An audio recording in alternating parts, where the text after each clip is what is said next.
क्षेत्रीय योजना 2041 के तहत एनसीआर को 100 किलोमीटर के दायरे में कम किया जा सकता है। नमस्कार, मेरा नाम है कृष्ण मोहन और आप देख रहे हैं केएम टॉक्स। तो आज की वीडियो में हम बात करने वाले हैं कि एनसीआर में gate reduced by 100 kilometre radius under the regional plan 2041। तो इस टॉपिक में बढ़ने से पहले हम लोग बात करेंगे एनसीआर है क्या और एनसीआर की हिस्ट्री पे थोड़ा नज़र डालेंगे। तो आइए सबसे पहले हम लोग ये समझते हैं कि एनसीआर होता क्या है। तो एनसीआर का मतलब होता है नेशनल कैपिटल रीजन। ओके, क्या मतलब होता है नेशनल कैपिटल रीजन? इसको आप एनसीटी से कंफ्यूज मत करिएगा। एनसीटी होती है नेशनल कैपिटल टेरिटरी, जहाँ पे दिल्ली का चुनाव होता है और जहाँ के मुख्यमंत्री अरविंद केजरीवाल हैं और वहाँ पे एक लेफ्टिनेंट गवर्नर भी नियुक्त किया जाता है। और एनसीआर में ऐसा कुछ भी प्रोसेस नहीं है। तो देखिए एनसीआर बेसिकली है क्या, दिल्ली और उसके आसपास के कुछ राज्यों के ज़िले को जोड़ के, ठीक है, जोड़ा मतलब उनको उसके एनसीआर रीजन के अंदर लिया गया है। और बेसिकली कौन कौन से ज़िले हैं? हरियाणा, उत्तर प्रदेश और राजस्थान। ठीक है, अगर हम बात करें इसकी इस्टेब्लिशमेंट की, तो जो एनसीआर और उसके जो एसोसिएट प्लानिंग बोर्ड थे, जिसको हम लोग बोलते हैं national capital region planning board, इसका इस्टेब्लिशमेंट हुआ था सन 1985 में। और डेवलपमेंट किस लिए हुआ था? For the development of the region and to evolve the harmonised policies for the control of land uses and development on infrastructure in this region. Basically land का यूज़ होने, मतलब लैंड का मतलब for the control of land uses and the development of infrastructure in the region. और उस reason में infrastructure को बढ़ावा देने के लिए एनसीआर का गठन हुआ था। अगर हम एनसीआर के कुछ प्रोमिनेंट सिटीज़ की बात करते हैं तो बेसिकली दिल्ली तो आएगा ही आएगा, फरीदाबाद, गाज़ियाबाद, गुरुग्राम और नोएडा। इन सभी शहरों से आप सभी अच्छी तरीके से परिचित होंगे। अब थोड़ा इसके हम लोग इतिहास पे नज़र डालते हैं, हिस्ट्री पे नज़र डालते हैं।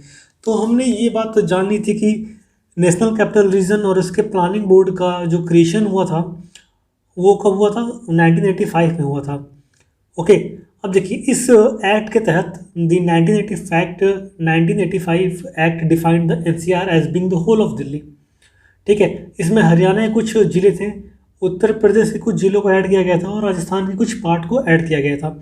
तो अगर हम यहाँ पे हरियाणा के ज़िलों की बात करते हैं तो वहाँ पे आता है गुड़गांव, फरीदाबाद, सोनीपत, रोहतक और रेवाड़ी।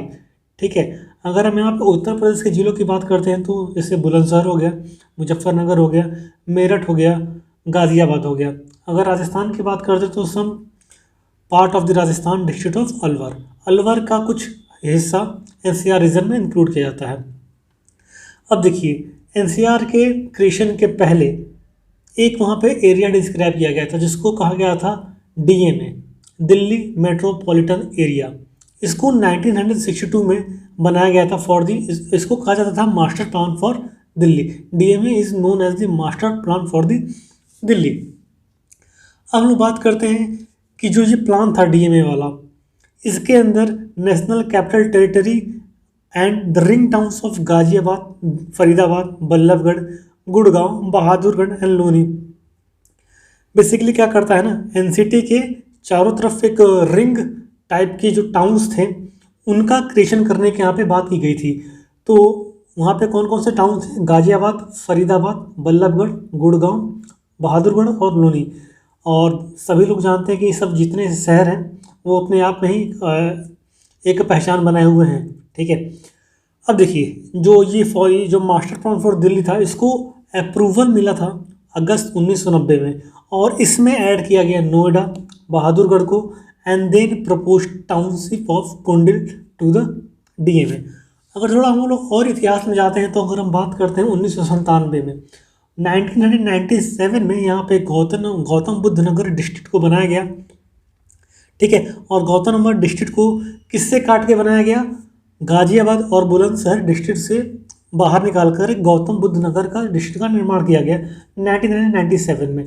उसके बाद से क्या हुआ? 1997 में ही बागपत जिले का निर्माण किया गया from the Baghpat tehsil of Meerut district. फिर हम लोग बात करते हैं जुलाई 2013 की बात करते हैं। यहाँ पे एनसीआर को 3 जिले और मिले। उनमें से था भिवानी, महेंद्रगढ़ जो कि हरियाणा के अंदर में आते हैं, और एक जिला था भरतपुर जो कि राजस्थान का जिला था। इन तीनों को ऐड करने के बाद जो टोटल संख्या हो गई एनसीआर की वो हो गई 19। वो हो गई 19 जिलों की। इसमें हम अभी एनसीटी को इंक्लूड नहीं कर रहे हैं हम लोग, इसमें अभी दिल्ली के जिलों को इंक्लूड नहीं कर रहे हैं। फिर हम लोग बात करें, सॉरी दिल्ली के जिलों में outside Delhi NCT, national capital territory को हम लोग इंक्लूड नहीं कर रहे हैं। फिर 9 जून 2015 की बात करते हैं तो गवर्नमेंट ऑफ इंडिया ने यहाँ पे 3 और जिलों को जोड़ा एनसीआर में, जिसमें से जिंद, पानीपत, करनाल जो कि हरियाणा के राज्य थे, और यूपी के राज्यों की बात करते हैं तो वहाँ पे मुजफ्फरनगर का यहाँ पे इंक्लूजन हुआ। ठीक है, और यहाँ पे एक और 2017 की बात करें तो 2017 में शामली डिस्ट्रिक्ट जो कि यूपी का एक ज़िला है उसको भी यहाँ पे ऐड किया गया। और इन जिलों को ऐड करने के बाद जो टोटल संख्या हो गई एनसीआर में जिलों की वो होगी 24, excluding the 11 district of Delhi. यहाँ पे हम लोग 11 जिले, दिल्ली के 11 जिलों को बाहर रख रहे हैं अभी, उसको छोड़ के केवल 24 जिले एनसीआर में ही हो गए हैं। तो आप समझ सकते हैं कि एनसीआर की जो प्लानिंग बोर्ड होती है उनको कितना दिक्कत होती होगी इन सारे जिलों को मैनेज करना। तो उसी को मद्देनजर में रखते हुए ये फैसला लिया गया है कि जो दिल्ली के हैं, जो दिल्ली को रिड्यूस करने की यहाँ बात की जा रही है, इन्हीं सब कारणों की वजह से यहाँ पे बात की जा रही है। ठीक है, और देखिए सबसे मेन बात ये है कि इसको कहाँ से मेज़र करेंगे, तो बेसिकली ये राजघाट से मेज़र किया जाएगा। तो हम लोग मैप में बचपन क्या करते थे ना, एक सेंटर पे रख के एक कंपास से सर्किल खींच दिया करते थे। तो बेसिकली राजघाट से भी वैसा ही करने का प्लान यहाँ पे हो रहा है। और जैसा कि आपको मालूम है कि राजघाट में महात्मा गांधी से लेकर तमाम बड़े बड़े नेताओं के भी समाधि स्थल भी है। अगर हम बात करते हैं तो जो नया हमारा मैप होगा कैसा होगा, जो नया एनसीआर का मैप होगा उसमें पानीपत और मुजफ्फरनगर जो कि हरियाणा और प्रायतः उत्तर प्रदेश के ज़िले हैं, वो शायद इस मैप से नए मैप में आपको देखने को ना मिले। और बात ये भी चल रही है कि शायद जो राजस्थान का पार्ट अलवर है उसको भी इस नक्शे से हटाने की, मतलब अगर वो नया मैप बनता है एनसीआर का तो उसमें से पानीपत और मुजफ्फरनगर तो बिल्कुल हट जाएंगे, और जहाँ तक है कि अलवर भी हट सकता है। तो एक प्लानिंग, एक परफेक्ट प्लानिंग के तहत जो हमारा ड्राफ्ट प्लान किया गया था, अभी ड्राफ्ट प्लान किया गया है। ठीक है, रीजनल प्लान 2041 का है और इसके अंदर दिल्ली के एनसीआर को 100 किलोमीटर को रिड्यूस करने की हमें बात की जा रही है। तो ये था हमारा टॉपिक, उम्मीद करते हैं कि आपको समझ में आ गया होगा। तो मिलते हैं किसी और वीडियो में किसी और नए टॉपिक के साथ, तब तक जय हिंद, जय भारत, नमस्कार।